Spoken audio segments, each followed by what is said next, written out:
Here's how to cook a Tudor tart to put you in the mood for love. The recipe starts by telling us to take a quart of good wine, which is just under a litre of wine in modern measurements. So a strong start. Into a large saucepan it goes, along with 2 burdock roots that we're told to have scraped clean, which I couldn't find anywhere. So we're using dried burdock root from a shop that sold a lot of suspicious smelling herbal tea. To a pot which is now looking more like punch than a pie base, we're adding 2 good quinces, a well-pared potato root, which was just what they called sweet potato at the time, then add an ounce of dates. The recipe then tells us that when these have all been boiled until very tender, we need to put through a strainer, wine and all. Now that our wine mix is cooled and been blended and sieved, we need to add a few things. The recipe tells us to put in the yolks of 8 eggs. Easy enough, well, mostly.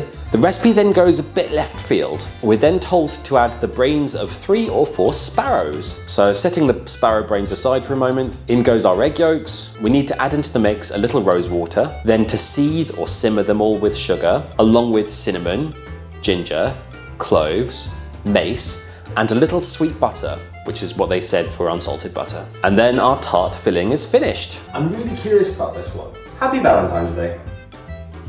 Ah, that's really tasty. I'm not sure if it's the sweet potato or the sugar, but it's taken this really rich and dense caramelly flavour.